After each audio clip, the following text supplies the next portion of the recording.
Eso significó que yo me pude quitar 45 kilos encima. Ahora, fíjate, estamos en un tiempo del body positive. Body positive. Yo estoy de acuerdo en que cada quien tiene derecho a sentirse cómodo en su propia piel y que nadie tiene el derecho de decirte cómo deberías verte, pero mucho cuidado con confundir la obesidad con un ideal tampoco. Si hablamos de la perspectiva psicológica, si ya tú te definías, tu identidad estaba marcada por ser el gordito simpático, el gordito cool, el gordito chévere que le daba risa a todo el mundo, pues ahora que no eres gordito, ¿qué eres, no? Claro, y sobre todo esa búsqueda de la identidad, de responder a esta pregunta que, ojo, es una pregunta que es fácil formularla y muy difícil responderla. Es decir, es más, la gente para tener sexo tiene que moverse. Claro. Y que es una cosa extremadamente placentera, pero te tienes que mover. Tú para sentir placer con la comida, o sea, el movimiento es mínimo, masticar y tragar. Entonces ya la experiencia de placer inmediata hace que nosotros entremos en ese tren. Desde Caracas, Venezuela, The Way, el podcast de negocios y bienestar de Iberoamérica, presentado por Mercantil y su producto envío de divisas a Venezuela a través de Portal de Pagos. Santiberi, productos para tu bienestar. Avior Airlines, llevamos tus sueños a nuevos destinos. LD Hoteles, creerás en los sueños. Bodegas Pomar y su línea de vinos jóvenes. Y en alianza con Minds Cowork, Bionix y Aldana Laser Center.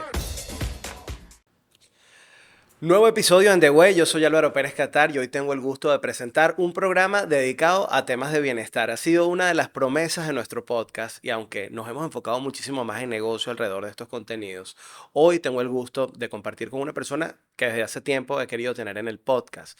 Es psicólogo, además lleva toda la parte psicológica alrededor de lo que es la organización no gubernamental SECODAP, coordinando como coordinador adjunto, es la forma correcta de decirlo.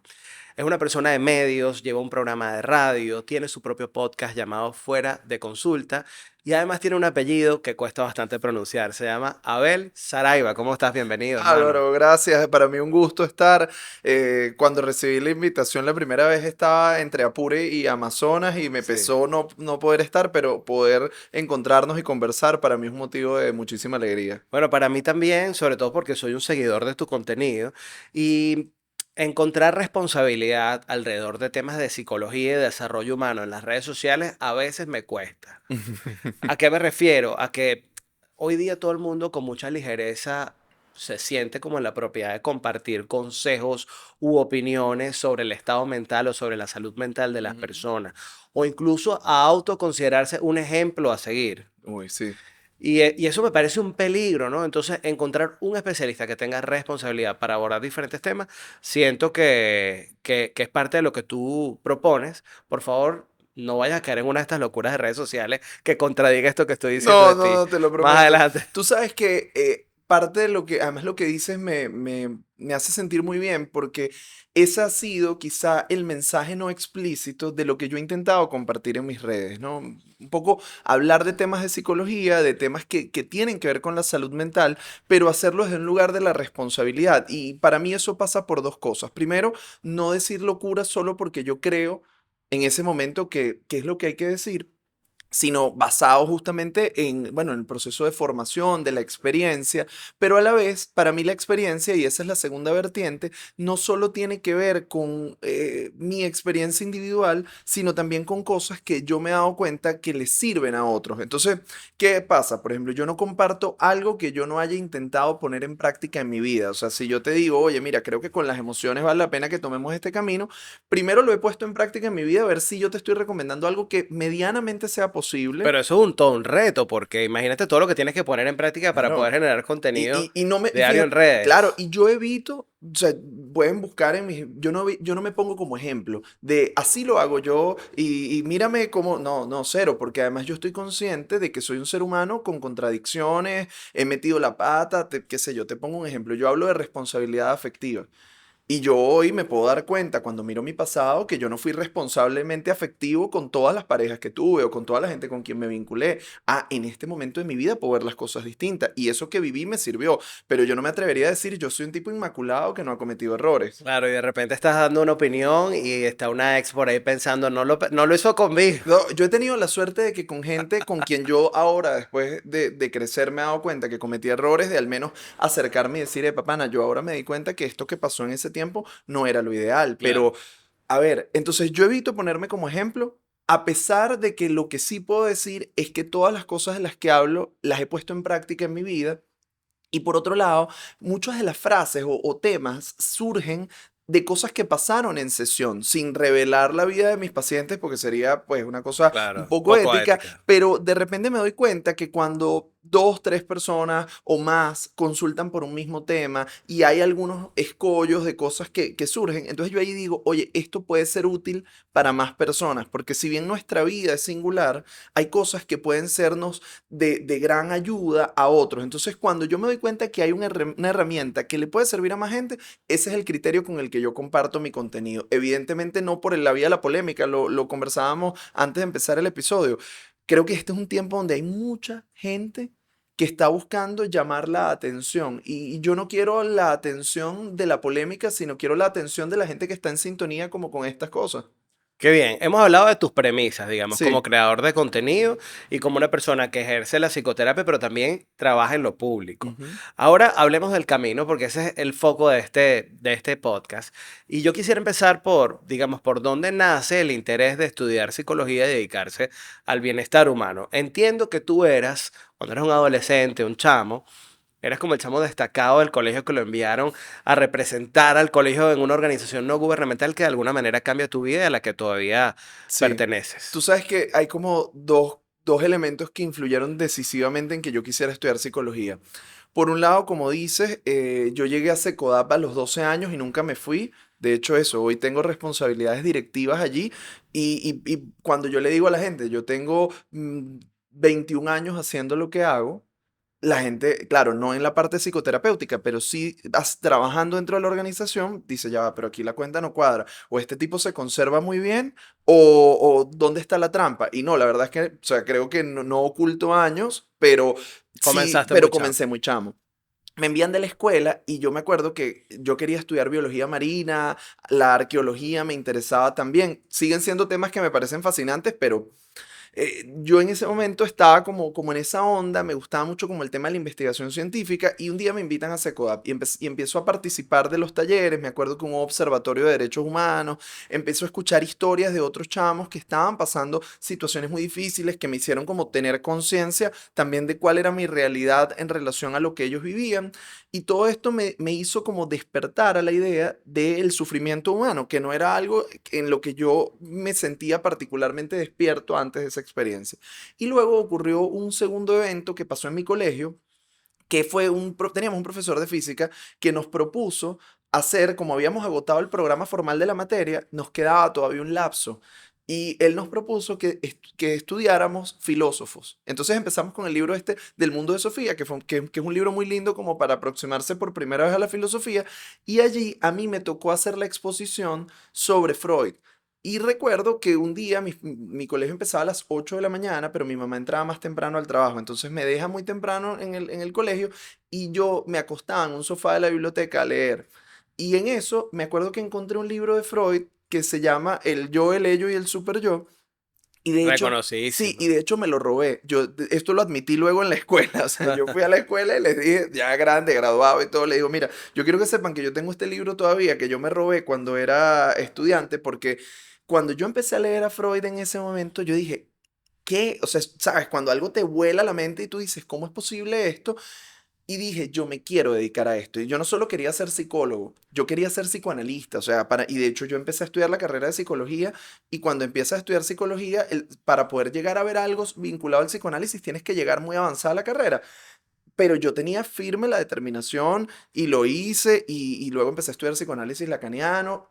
que es una Fue algo vocacional, un descubrimiento vocacional. Pero tú total. sabes que dicen que la gente que estudia psicología de alguna manera busca resolver algunos asuntos propios a través de Sí, la bueno, carrera. ya yo había hecho terapia antes de estudiar Ah, ya lo habías psicología, hecho. un poco de niño, Te lanzo y esa pregunta capciosa porque al final sí, a mí me claro. parece completamente válido. Ojo, a mí me parece válido que la gente Sí. quiera descubrirse. ¿Dónde está la trampa detrás de esa premisa? El problema es que la gente diga, yo quiero estudiar psicología para entenderme, no O es, para resolver algo. claro, el detalle está en creer que es el estudio de los libros lo que te va a ayudar a resolver tu problema interior, porque hay una distancia muy grande entre estudiar y saberte los conceptos y Mm. pasar por la experiencia de ser paciente. Y de hecho yo creo en lo personal, nadie debería atreverse a hacer clínica sin haber sido paciente, porque no hay forma, sin que los problemas de tu paciente sean los mismos tuyos y viceversa. Es muy importante que uno haya entendido la vulnerabilidad que significa que tú le cuentes a un otro los aspectos más íntimos de tu vida, que superes resistencias, que te enfrentes a la posibilidad de cómo un vínculo terapéutico sana. Entonces tú tienes que haberlo experimentado Mm. para poder acompañar a otros. Entonces, yo me acuerdo que cuando quise estudiar psicoanálisis, lo primero que me dijeron fue que tenía que hacer análisis. Entonces, claro, yo siempre he sido muy de cuando quiero algo, lo quiero con mucha intensidad y trabajo de esa forma en todos los ámbitos de mi vida. Entonces, en cuarto semestre me acuerdo que cuando decidí cuál era la orientación de psicoanálisis que quería tomar, entonces yo me puse en análisis, empecé a hacer los cursos, empecé todo y de hecho yo llego a autorizarme psicoanalista, que es la forma en el mundo lacaniano, a los 30 años. Y en ese momento era bastante joven para lo que suele darse allí y fíjate que incluso yo ahora me permito decir, oye, yo creo que el psicoanálisis es un camino, no me atrevería a decir que es el único camino, incluso hay muchas cosas que yo hoy cuestiono y que me llevan no a distanciarme de lo que Freud planteó o de estas cosas, pero sí de los grupos en los que te formas como psicoanalista. O sea, soy un Claro. tipo enemigo de las sectas, enemigo de los ismos, Una visión crítica del asunto. totalmente, y eso es impopular en este tiempo. Pero ahora, yo me imagino, no sé, puedo deducir Ajá. que si tú tan joven pensaste estudiar psicología, eventualmente puedes haber encontrado algún tipo de resistencia. Ujú. Hay una cultura muy boomer de eso se resuelve con un chancletazo. Sí, A claro. ese muchacho lo que le hace falta es un buen regaño. ¿Por qué piensa tanto las cosas? La gente sí es enrollada, ¿para qué necesita terapia? Por no avanzar hacia lo que dicen la generación de cristal, Ujú. etcétera, etcétera, etcétera. ¿Te pasó, digamos, cuando dijiste yo quiero ser psicólogo? ¿En tu caso hubo alguien? Mira, en mi casa cuando yo dije que quería, que me interesaba la arqueología y que primero había que estudiar antropología, mi papá me dijo, bueno, en algún momento vas a tener que mantener una familia. Ese fue lo único que él me dijo, ¿no? Ojo, pero mi papá, Te digo, esto sí, no da plata. mi papá es hijo de portugueses y es ingeniero civil. O sea, Y eso es tuvo panadería, no, abasto, no, no, nada que cero, cero. ver, Mi nada que papá ver. cero. Ok. Mi papá fue un hijo Yo de sé que es un inmigrantes cliché, pero. profesionales. Sí, sí, Ajá. pero mi papá cero. Ajá. Pero de hecho yo en un momento, ¿sabes? Cuando estaba más chiquito recuerdo haberle dicho, oye, sería chévere, pues yo tengo una relación muy linda con él. Sería muy chévere de pronto que yo estudiara también ingeniería y trabajáramos juntos. Y mi papá me dijo, no, hijo, o sea, como que no hace falta que te dediques a esto en lo que yo particularmente no soy feliz. Dedícate a algo que a ti te guste, pero de lo que puedas vivir. O sea, un poco como por ahí iba el Ah, approach no, no, de pero mi qué bien, papá. estuvo muy No, no, bien. no, es un tipazo. Pero resulta que cuando yo empiezo a estudiar psicología, en mi casa pasó algo muy interesante, porque mis padres, si bien valoraban mi elección de carrera como algo que les parecía interesante, ellos les parecía o confiaban quizá en mi criterio intelectual, podía haber como cierta resistencia luego a la implementación de eso en la vida. Y luego lo que va pasando es que conforme el tiempo sucede y también uno entiende que tus papás van a ser tus papás por más que tú seas psicólogo, por más que tú seas lo que sea, y te planteas como otras aproximaciones, fíjate que terminó sucediendo en mi casa. Mis padres ambos han hecho psicoanálisis, siguen en análisis, van, si han vivido sus propias experiencias. Entonces, yo diría mi hogar primario ha sido un hogar de gente terapiada y yo creo que te cambia tanto la vida, la oportunidad de repensar, porque cuidado que la gente piensa que cuando tú vas a terapia te vas a volver una mejor persona. No necesariamente te vas a volver una mejor Te vas a persona, volver otra persona. te vas a volver una gente clara de cuáles son tus motivaciones, de por qué haces las cosas y sobre todo el precio que pagas. Porque, a ver, uno después de haber hecho mucho análisis, mucha terapia, puede que llegue un momento que tú igual te metes en un problema o tomas una decisión que sabes que no es la mejor, pero estás dispuesto a pagar el precio. Y bueno, al menos lo que no va a pasar es que cuando te sucedan las consecuencias de lo que hayas decidido, tú digas, no, yo no, o sea, ¿cómo es posible que haya pasado esto? No, mira, la verdad es que soy responsable de las cosas que decido y pago un Absolutamente. precio por ello. Absolutamente. Hay una etapa en tu vida de la que me gustaría hablar, porque, bueno, estamos en la etapa joven, ¿no? Sí. Comenzando, saliendo del colegio hacia la universidad, y yo creo que puede ser muy útil ahondar en esto, y tiene que ver con el tema de tu peso. Tú eres Mm. una persona que vivió en sobrepeso, y ya me decías que tu familia de alguna manera se transformó a través de la psicoterapia, tú también. Entonces yo no sé hasta qué punto hacer terapia te ayudó en ese proceso de ser una persona obesa a ser alguien que hoy en día está en forma. Mira, es tremendo porque yo empecé la universidad y la verdad no estaba, o sea, no estaba en mala forma física cuando comencé, pero, a ver, yo me desayunaba una arepa de chicharrón con un litro de jugo de pernil y queso de mano y un litro de jugo de naranja todas las mañanas por un año. Eso lapso me mandé 15 kilos, o sea, y empecé a vivir, pero ¿qué sucedió? Yo fui un niño con sobrepeso. Y el sobrepeso siempre estuvo en mi vida, más bien creo que hacia el final de mi adolescencia de repente se había controlado porque hacía mucho ejercicio, pero yo nunca pensé como, o nunca le dediqué mayor atención al cuerpo. O sea, a lo que yo le dediqué mayor atención en mi vida fue a cultivar mi mente, a aprender, a estudiar, a profundizar, y de repente... Bueno, yo me sentía incluso cómodo y yo echaba broma y decía, mira, esto yo con la Esto es canción de lo que esto es hay. lo que hay, y yo nunca, nunca me esforcé por competir en sentirme un tipo atractivo ni nada. X, yo me sentía en teoría cómodo con lo que había.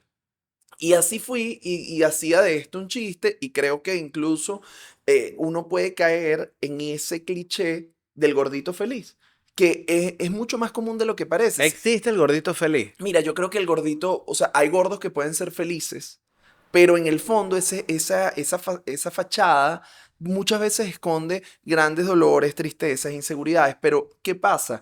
Que cuando tú has crecido con esto toda la vida, no conoces otro mundo. Es como haber nacido en cautiverio.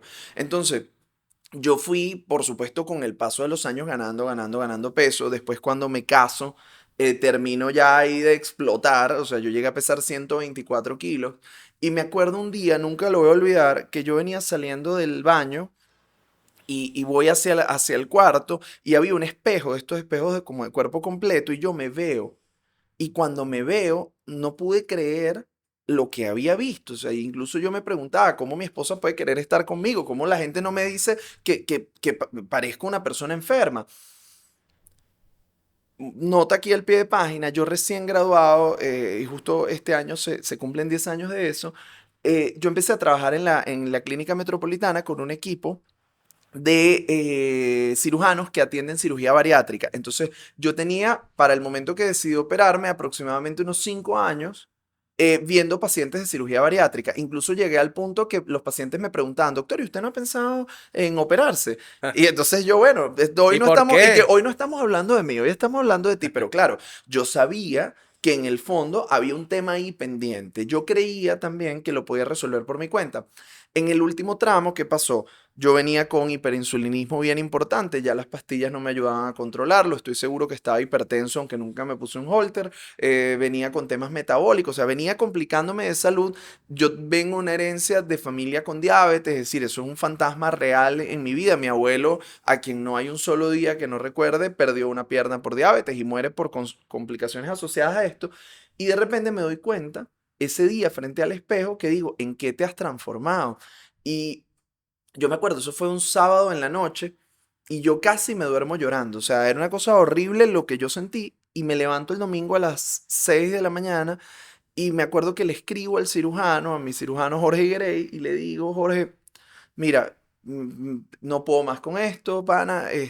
Además ya yo lo había trabajado un montón en terapia, en análisis, había hablado del tema del peso, no sé qué, pero algo pasaba y yo sentía que además ya mi cuerpo no respondía igual. Fíjate, quitarme las medias. Yo daba un taller y alguien me decía, tienes las trenzas desamarradas, y yo quería pegarle porque lo cansado que terminaba después de amarrarme las trenzas era horrible. Bueno, yo le escribo toda mi situación y le digo cómo me siento y que estoy cansado de vivir así y que no me quiero morir. Y él me dijo, me respondió como a los 5 minutos. Me dice, yo te estaba esperando. O solo que esta era una decisión que tenías que tomar tú y que yo no, o sea, no te iba a presionar para que lo hicieras. Fue muy lindo porque además todos los médicos del equipo, ninguno cobró nada, o sea, de hecho, o sea, fue una cirugía que todo el equipo hizo como con mucho amor. Y bueno, eso significó que yo me pude quitar 45 kilos de encima. Ahora, fíjate, estamos en un tiempo del body positive. Mm. Body positive.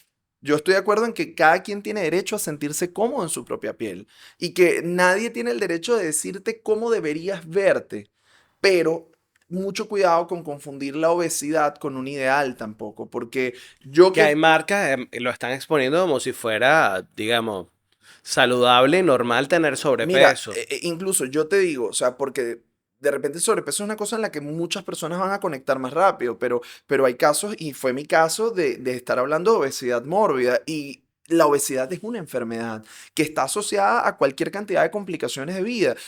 A medida que aumenta tu porcentaje de grasa abdominal, proporcionalmente aumenta el riesgo de que tengas infartos, de que padezcas un conjunto de enfermedades muy importantes. Entonces, a ver, el body positive está bien. Siéntete cómodo con tu propia piel. Cuando te veas en el espejo, sí, tengo un rollito y, o sea, a ver, ¿qué nivel de disciplina?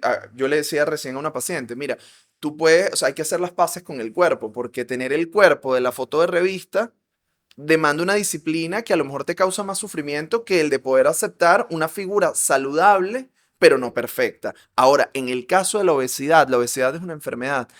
Mira, yo entrenaba en un gimnasio y trabajábamos con sacos que eran muy pesados. Y yo me acuerdo un día que estaba trabajando con un saco de 45 kilos y cuando yo tomo conciencia de que ese era el peso que yo llevaba, entendí por qué vivía cansado, por qué no podía dormir bien, por qué no me podía amarrar los zapatos, es decir, tantas cosas. Entonces yo creo que estamos en un tiempo donde hay que ser responsable. Eres una persona con obesidad y bueno, y te sientes, es decir, no tienes por qué ser discriminado, la gente tiene que respetarte, sí. Ahora, promover la obesidad como un ideal de belleza me parece que es sumamente arriesgado y yo que, berro, te digo, creo que quizá de las cosas que más me ha costado trabajo en la vida ha sido superar eso y te digo que no creo que valga la pena, creo que uno tiene que ser responsable y decir, bueno, a lo mejor yo no estoy en el lugar de que quiero deshacerme de estos kilos, pero pilas con recomendárselo a otra gente porque la verdad la obesidad te limita mucho más que lo que te aporta. Esta idea del gordito feliz que lo hablábamos, ¿no? O sea, sí, el gordito que baila, que echa chistes, no sé qué. Bueno, resulta que cuando los ves en terapia, la comida ocupaba un lugar y ser el gordito feliz ocupaba un lugar para esa persona en su vida, pero luego cuando dejan de ser gordos, si se hacen una cirugía bariátrica o toman otro camino, te das cuenta que entonces aparecen otras adicciones, aparecen otros problemas porque la comida llenaba un vacío. Claro, y además, digamos, entiendo que al superar una situación de obesidad hay otros factores añadidos que van más allá del tema físico. Ujú. Si hablamos de la perspectiva psicológica, si ya tú te definías, tu identidad estaba marcada por ser el gordito simpático, el gordito cool, el gordito chévere que le daba risa a todo el mundo, Ujú. pues ahora que no eres gordito, ¿qué eres, no? Claro, y sobre todo esa búsqueda de la identidad, de responder a esta pregunta que, ojo, es una pregunta que es fácil formularla y muy difícil responderla. Es decir, el oráculo de Delfos decía, conócete a ti mismo, pero es una Mm. respuesta que nadie puede como decir en dos platos, yo soy tal cosa, ¿no? Sobre todo porque cuesta mucho definirse y esto es algo de lo que caigo en cuenta con toda la transformación que supuso para mi vida cambiar mi relación con el cuerpo.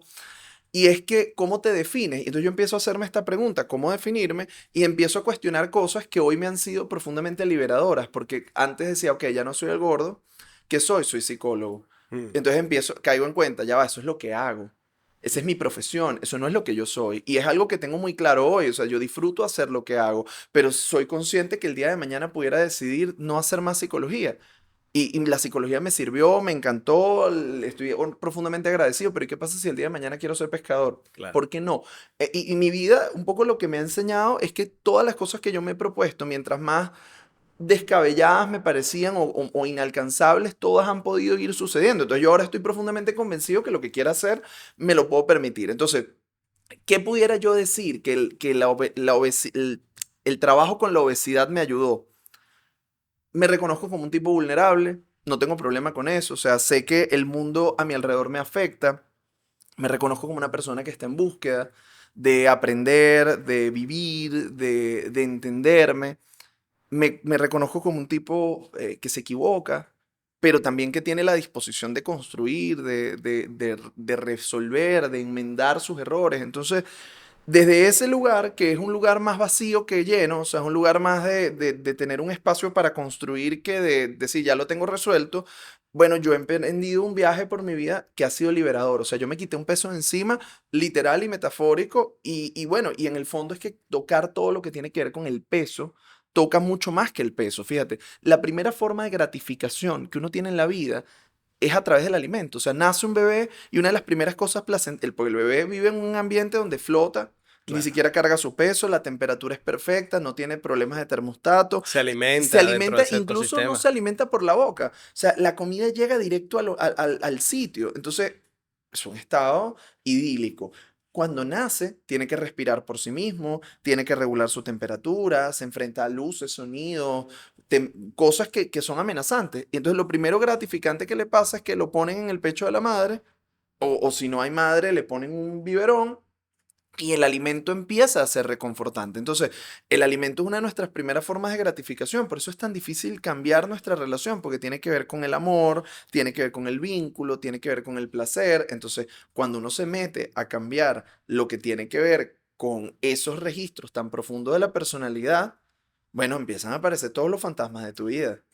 Podríamos decir entonces que parte del problema de la obesidad tiene que ver con esa necesidad de gratificación que siente mucha gente con la alimentación. Es decir, yo necesito recargarme de algo positivo y por eso me alimento en demasía. Mira, sí, o sea, salvando los casos de la gente que tiene algún problema metabólico, que eso es otra historia y tiene una causa más biológica, comemos más de lo que necesitamos. La mayoría de los seres humanos comemos más de lo que necesitamos, pero ¿qué buscamos en la comida? Porque si partiéramos del hecho de que la comida tiene como fin inicial nutrirnos, bueno, bastaría con que tú comieras lo que necesitas para preservar tu salud, pero comemos más que eso. ¿Por qué? Ese algo más tiene que ver con una búsqueda de afecto, con una búsqueda de gratificación, sobre todo de gratificación instantánea, porque piénsalo, no sé, tú estudias en la universidad y tienes que mandarte 5 años para tener ese momento final de gratificación, que a lo mejor puede durarte mucho tiempo, pero es una recompensa a muy largo plazo. La comida,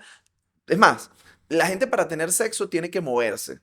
Claro. Y que es una cosa extremadamente placentera, pero te tienes que mover. Tú para sentir placer con la comida, o sea, el movimiento es mínimo, masticar y tragar. Entonces ya la experiencia de placer inmediata hace que nosotros entremos en ese tren. Ojo, hay gente que puede tomar distancia y por eso es que uno toma conciencia de que tiene que estar pasando algo más, porque hay gente que, sí, qué rico esto, pero no me tengo que bajar la bolsa completa de galletas, o sea, me puedo comer una galleta.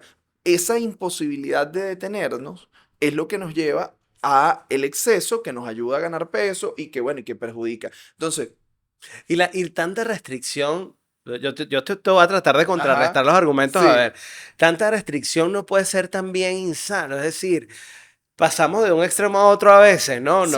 O consumo demasiado o consumo muy poco y estoy todo el tiempo midiendo qué es lo que le doy a mi cuerpo y qué es lo que no. Sí, es que si tú ves, justo te escuchaba y pensaba que cuando uno ve un camino, imaginemos un sendero, siempre es más fácil orientarse en los extremos porque son los límites, ¿no? Mm. Pero el tramo que hay entre un extremo y otro es mucho más ancho y, por supuesto, movernos allí cuesta. Por ejemplo, Es un trabajo intelectual, digamos, porque cuando tú tienes el impulso de comerte algo, tú no lo estás pensando tanto. es un trabajo profundamente subjetivo porque fíjate, a veces tenemos la información. Oye, sí, sé que el azúcar me hace daño. Lo mismo que le pasa a los fumadores. Los fumadores saben que fumar mata, Mm, pero no dejan de hacerlo. ¿Por qué no dejan de hacerlo? Porque no tiene que ver con información. claro. No, o sea, le ponen en las cajetillas, yo me acuerdo, imágenes horribles de un pulmón feo y los trataban como si se tratara de barajitas, de intercambiables, es decir, porque no es la información. Tiene que ver con qué te mueve a ti. Entonces, entender qué es lo que tú estás buscando ahí, porque cuando te das cuenta que lo que estás buscando es amor, que lo que estás buscando es reconocimiento, que lo que estás buscando es anestesia para lo que te duele de la vida, en ese momento tú dices, ya va, pana. O sea, yo sigo engañándome o empiezo a buscar. O empiezo... Pero, a ver, fíjate qué pasa aquí cuando alguien está buscando reconocimiento, Ajá. amor. y prefieres comerte algo y encontrarlo ahí en lugar de encontrarlo, por ejemplo, en la belleza. Tú sabes que Oscar Wilde tiene una frase que dice que la belleza es muy superior al talento Ujú. porque no necesita explicación, ¿no? Entonces tú ves una persona bella que se acerca, que tiene un approach para venderte algo y es más probable que esa persona cierre la venta Ujú. antes que alguien que de repente no entra dentro de los cánones tradicionales de belleza. Y si tú ves una persona flaca, aquí estuvo una persona, Stephanie Gutiérrez, que es la creadora de Suires, un Ok. edulcorante, que también tiene una historia de adelgazamiento importante, y ella dice, yo como flaca logro muchísimas más cosas Claro. en mi vida que cuando estaba gordita, ¿no? Entonces tú dices, bueno, pero si lo otro también te representa una oportunidad, ¿por qué prefieres irte por la alimentación? ¿Qué es lo que pasa en la psique del ser humano que escoge la gratificación instantánea antes que la más prolongada en el tiempo Sí, mira, eventualmente? a ver, quizá esto está muy en la onda del psicoanálisis. Seguro hay gente que lo puede ver desde otros puntos de vista. Pero ¿qué pasa? Que cuando nos enfrentamos con dificultades, nuestra mente por defecto vuelve a una versión anterior, ¿sabes? Como con las computadoras que tienes un respaldo, ¿no? Ok. Entonces, ¿dónde está tu respaldo? O sea, entonces, ¿qué pasa? Que vamos buscando en lo que nos funcionó en un momento. O sea, fíjate, cuando un bebé llora y le das tetero o pecho, lo que sea, se calma. Entonces, claro, tú buscas formas de gratificación que te sirvieron. ¿Qué pasa? Que si a lo largo de tu crecimiento no desarrollaste otras, vas a regresar de manera mucho más directa a las que son más efectivas. Es decir, es como rompe el vidrio en caso de emergencia. Fíjate, el otro día escuchaba a alguien, un monje zen, que hablaba sobre el tema del fumar. Sí, yo también tuve mi paso por esa experiencia. Y él decía, ¿por qué a la gente le cuesta tanto dejar de fumar? No solo es por el tema de los químicos. ¿Y por qué fumar calma? Bueno, a la gente que lo hace, porque la respiración se parece a Se la regula. respiración consciente que haces cuando meditas. Es decir, cuando alguien está haciendo ese acto, y ojo, a ver, de ninguna manera es una promoción del hecho de fumar, más bien creo que está clarísimo que fumar mata, pero digo, Depende de lo que fumes también. bueno, claro, pero a ver, el acto de fumar implica un ejercicio de respiración consciente. Mm. Probablemente no con los beneficios a la salud que puede tener, ¿sabes? Solo meditar y respirar y ya. Pero el monje decía, la gente se calma no por la sustancia, más bien la sustancia te acelera. La gente se calma porque se detiene a respirar. Entonces, bueno, hay cosas que vamos como muy rápido. Entonces, hay situaciones que te demandan. Por ejemplo, cuando yo pasé por la cirugía bariátrica, haces como un reset.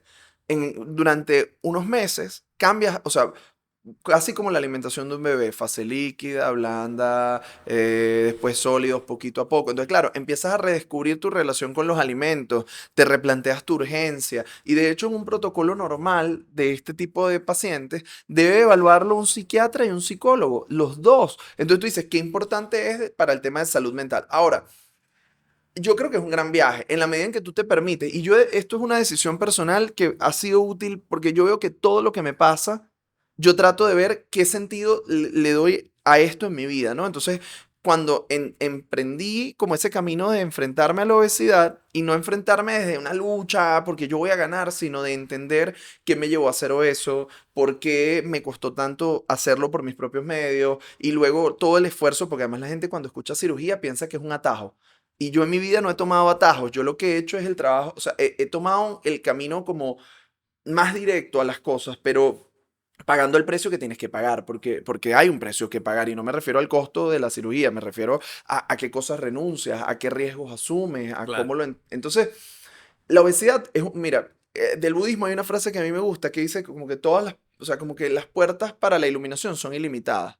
Y yo creo esto más allá de, sí, sin pensar en el nirvana, sino pensando quizá en la conciencia, creo que todos los eventos de nuestra vida son fuentes de las que podemos aprender y con las que nos podemos despertar. Eres una mujer con determinación, líder y tienes un negocio. En Mercantil Banco creen en tu potencial y te apoyan para que alcances tus metas. No importa cuál sea tu emprendimiento, con Credimujer puedes hacerlo crecer. Solicítalo en cualquier oficina mercantil y haz de tu idea una realidad. Para más información, ingresa en mercantilbanco.com o visita sus redes sociales. Y ya están disponibles en Venezuela los productos Santiveri en sus distintas presentaciones. Fabricados en España desde 1885, productos sin gluten, sin azúcar, orgánicos e ideales para mantener un equilibrio entre lo dulce y lo saludable. Busca más información en @SantiveriVenezuela.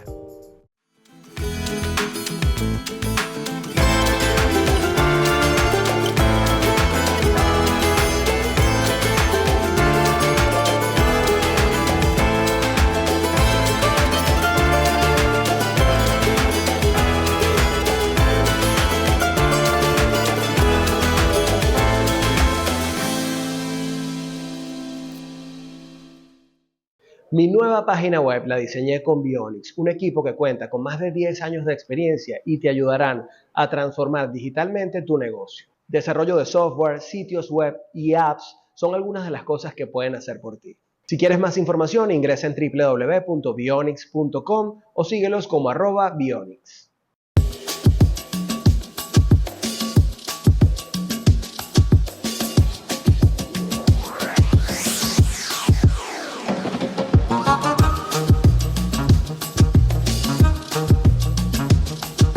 En cualquiera de nuestras opciones hoteleras, entenderás cómo es posible que los sueños se hagan realidad.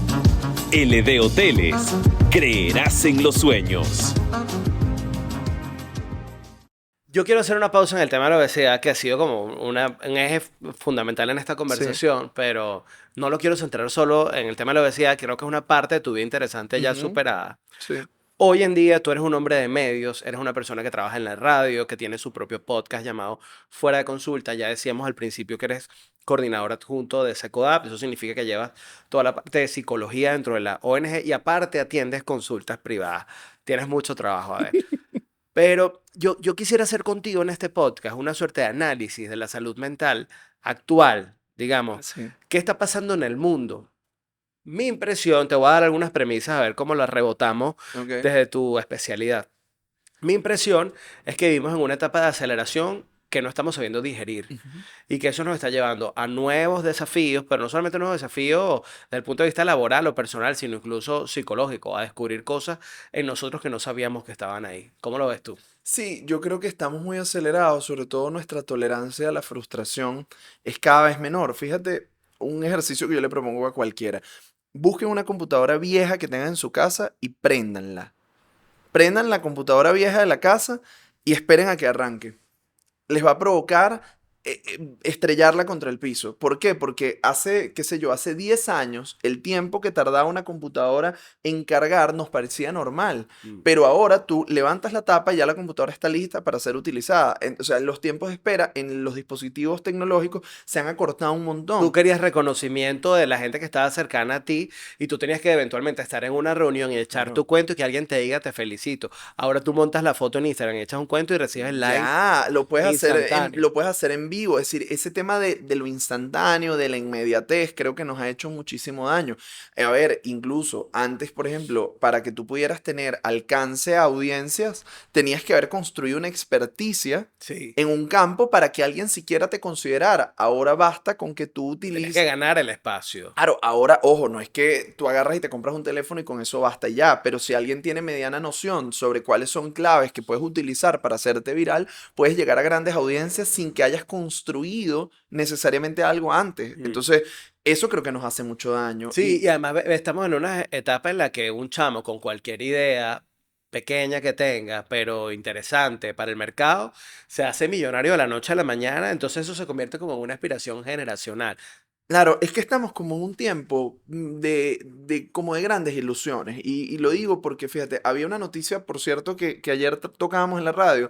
Una mujer que intenta casarse con un holograma, ¿ok? Que creó en base a la imagen de sus exnovios. O sea, como que extrajo lo mejor de cada exnovio, creó un holograma y ella se iba a casar con este holograma. Por supuesto que este holograma le quita todo, es decir, este holograma no ronca, este holograma no le roba la cobija, un montón de cosas. Pero resulta que cuando lo ves, dices, oye, qué difícil de tolerar se nos hace la realidad que implica que no todo va a estar perfecto, que no todo va a salir bien, que hay dificultades que enfrentar. Porque fíjate, cuando tú ves en Instagram o cualquier otra plataforma, la gente que comparte de su vida lo que salió bien. Tú vas a Siempre, una claro. fiesta y aunque la fiesta sea aburrida, tú no subes una foto diciendo, wow, qué aburrida estuvo esta fiesta. Tú subes una foto como si la estuvieras pasando bien. Entonces vivimos como uniendo retazos de los fragmentos que alguien elige compartir de su vida y en base a eso juzgamos la nuestra. Entonces, Me gustó mucho la manera en la que lo resumiste, una etapa de grandes ilusiones, de vivir de las ilusiones de alguna manera, ¿no?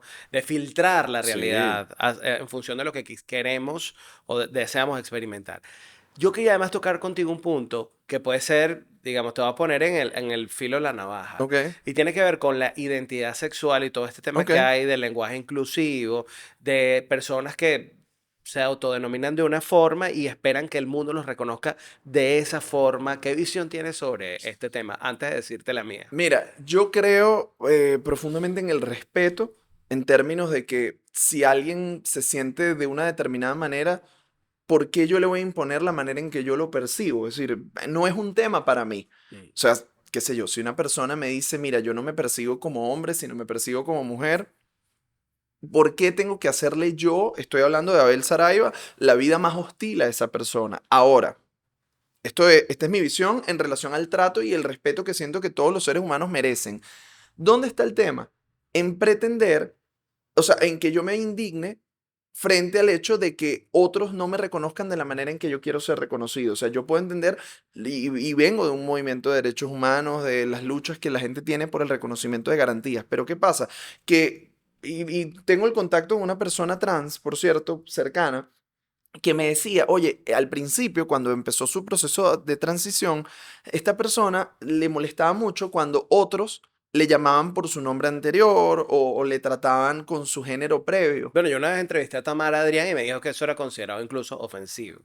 Tratarte en función de la identidad que tuviste de hecho, le hice la pregunta por su nombre. Le dije, Ujú, ¿qué piensas si te nombro a esta persona que claro. fue su identidad anterior? Y me dijo, eso se considera una ofensa. Ahora, yo creo en lo personal, ella, Tamara Adrián es una claro, persona transexual, diputada de sí, Venezuela y... esta persona me decía que cuando él logró aceptarse, a partir de ese momento, ya eso no era un tema. O Mm. sea, dejó de ser un tema. Ahora, yo creo, como digo, no estoy de acuerdo en la discriminación en ninguna forma con las personas, no estoy de acuerdo en la violencia, no estoy de acuerdo con que las personas sean maltratadas por elegir una forma de ser, sentir o amar. Pero, cuidado, porque yo creo que estamos en un tiempo donde a veces queremos darle como instancia institucional muy formal a cosas que no necesariamente nos llevan en la mejor dirección. Te pongo un ejemplo, tema transespecie. O sea, fíjate, a mí el tema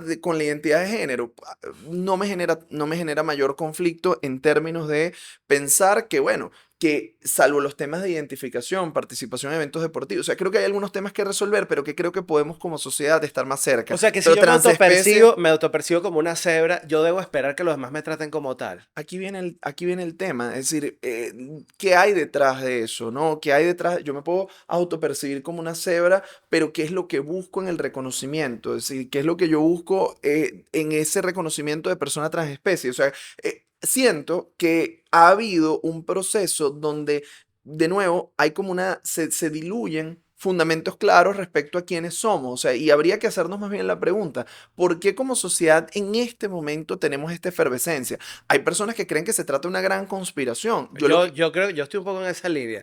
Habrá gente que diga, bueno, te crees en teorías conspirativas, etcétera, pero yo creo que se ha exacerbado tanto y se ha desdibujado tanto lo que efectivamente somos y cómo la naturaleza nos trajo al mundo, Sí. que hoy en día la gente puede decir prácticamente cualquier cosa. Y yo no sé si eso está, no sé dónde están los límites de lo que se considera salud mental, pero yo diría que habría que revisar si eso es saludable realmente Ojo, o no. yo creo que el curso que está siguiendo la humanidad en general no es un curso saludable. Ahora, como te decía, mi postura va desde el reconocimiento al respeto y a la dignidad de las personas. No soy quien yo para decirle a la gente cómo debe vivir, cómo debe nombrarse, cómo debe sentir. Sin embargo, sí creo que tenemos algunos retos. Y fíjate, es quizá por el camino en el que yo lo llevaría. Hoy día, por ejemplo, y sin victimización lo digo, qué difícil es ser hombre. Seguro mujeres que van a escuchar o personas con otras identidades van a decir, bueno, mira, más difícil es ser mujer, más difícil es ser... no estoy comparando dificultades, ¿no? O sea, seguro hay cosas más difíciles, siempre habrá algo más difícil. Pero ser hombre en este tiempo es desafiante porque los modelos quizá con los que nosotros crecimos y nos criaron ya no sirven, pero tampoco está claro cuál debe ser ese lugar. O sea, repensarse uno como hombre en esta sociedad es complicado. Entonces yo a veces digo, sí, es difícil saber cómo ubicarnos en un trato que sea respetuoso, pero que a la vez preserve tu identidad y con el que tú te sientas cómodo, pero no generes daño a otros. Es decir, tomar conciencia como de todas estas cosas hace que uno ande como con mucho cuidado.